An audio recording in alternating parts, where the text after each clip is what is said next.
I've often been called the brand builder, and over the years, I've grown multiple 6 and 7 figure brands. And so, in this video, I want to talk to you about personal branding, my thinking behind it, and actionable steps that you can take to build a personal brand. Earlier on, I got tagged in a Facebook post, and it was interesting because it triggered me to do this video. And the post was basically from somebody I know in the pickleball space, and they said, "Hey, you know, there was a conversation about what colors you can't wear on the pickleball court." And they tagged me saying, "Oh, Simon, do you wear green and yellow on the pickleball court?" And I replied and I said yes. But just in that response, okay, of him tagging me, was the lesson that just the colors, right, just someone seeing this tone, okay, triggered him to think about me. And that's the first thing I want to talk to you about and then teach you about personal branding, which is you distinguishing yourself in some way. I had a comment from a client the other day about the headband, and they said, I really love your consistency. I love the headband on your YouTube channel. I love the colors. Like every time I see it, I know that it's you. So personal brand is about standing out and being different from one respect, but it's also about how people feel when you come across they come across you in the timeline. One of the first elements here that's very important when it comes to a personal brand is identifying your niche, right? Who are you specifically calling to? Because that impacts the marketing copy that you're going to be putting out there. It's going to indicate the type of tonality of what you say and the consistency of that, right? So people struggle with niche because they feel like if I go down this route, I'm alienating an audience, which isn't true. Oftentimes you still actually get business from other means. It's just that when you do niche down, when it comes to your personal brand, it really does help with actually people, internally saying, oh, they're speaking to me. And it also really helps if you're doing it from that authentic place. I did another video on the channel talking about the niche is you, okay? The next thing about building a personal brand and really standing out is also about your story. And oftentimes we think that our stories are relevant, right? My journey into pickleball came through pain, going through a really serious medical condition and then being depressed and being home with my family in Florida, and then pickleball changing my life, right? Me starting to connect again. And it's when we actually have the depth of that story that we feel that when we start to put it out there and actually start to feel confident about putting it out there, that's when people start to resonate and connect with the brand. It's about emotional connection. I've spoken in other videos about the power of X Factor. I just use that as an example because I started watching it when I was in the UK. But on the TV show, yes, they sing, but prior to that, it's about the story. And you might think that your story doesn't matter. You might think, well, there's loads of other people out there and they're sharing their story. Why do I matter? It matters because it's about the impact, right? The impact that it's had on you. When we share our story, when we speak about our story, it gets the opportunity for people not just to connect, but also actually to heal, all right? To shift perspective. And the more that you can open up, part of our video challenge, which we've been doing recently, I've been given these little mini challenges, and part of that challenge was talking about being vulnerable. Part of the ability to be vulnerable is also the ability to connect, right? So we've got niching down. We've also got story. The next one is about the consistency. One thing that I say to my clients is, hey, look, I'm going to help rebrand you here, okay? I'm going to look at your social media profiles. I say to them, hey, we don't want to change this for a minimum 6 months to a year.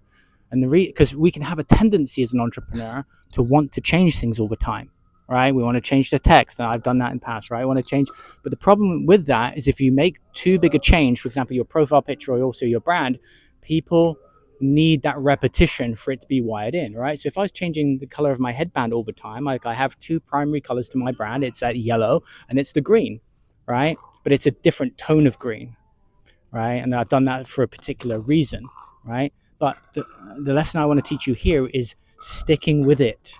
You might not see immediate results, but the results actually only come over time when people see that consistently. Another one for me, I'll tell you about just a branding element, is the whole debate about make pickleball quieter and make it louder. Well, I stand on the side of make it louder, and the reason why I do that is that if it wasn't for the sound of pickleballs when I was in the field, right, I wouldn't have heard about it, and it wouldn't have triggered me to go and walk in. So there's actually a personal connection to the reason why I want pickleball to be made louder. So when people say make it quieter and use this quiet paddle, it's not that I'm against those companies doing those things. It's great, but it's part of my branding. It's part of my branding to stick on the side when everyone says, use a quiet paddle. I'm going to come out and say make it louder. That's part of my branding. So when I couple that with also the images and stuff, people know it's Simon, and people start to say, oh, I see you everywhere. And it's not just because I'm being consistent on social media. They're not saying I'm consistent just because I'm doing a lot. They're saying that I'm consistent because they recognize the brand. Okay, they recognize the brand image. And also in the groups, in particular on the Facebook groups, I'm always going in with comedy, right? So part of my, I don't necessarily do it on these videos, but I'm always kind of trolling in a fun way and making jokes. And whenever, when everyone says use a quiet paddle, I'm saying use a loud one. I'm bringing that kind of lighter fun side as well as the business side. Okay, so we've got niching down, we've got story, we've got the brand consistency. So think about the colors that you want to use in on social media, especially. You don't want to be bland, right? You can use soft tones, but you want to do it in a way where you kind of pop. And part of that is actually not being afraid, right? Not being afraid to actually be a little bit bolder. When I've developed personal brands over the years for people, it's not the development that gets them, it's that bringing it out, right? Because it's like, oh, I'm going to be out there, and just understand that's normal.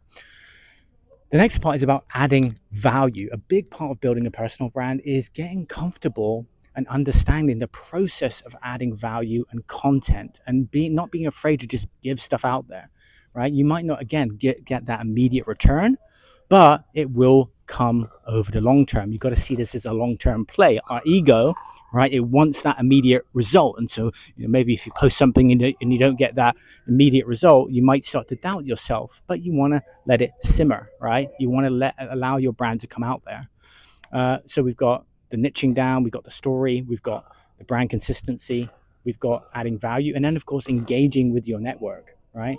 I love doing these videos, but I love it even more when you guys comment, right? Comment on this video, let me know, and have a conversation, right? You want to engage your audience, have a conversation. I'm always doing that on the different channels that I have because I care. I care about my audience. I care about you and the results that you get in your business, no matter what stage you're in. You may be watching this going like, I'm brand new to this. I don't know what to do. And that's okay because I started there too, right? You may be struggling in a certain point of your business, but if you engage, what you'll find is other people want to engage too. So do thoughtful comments, right?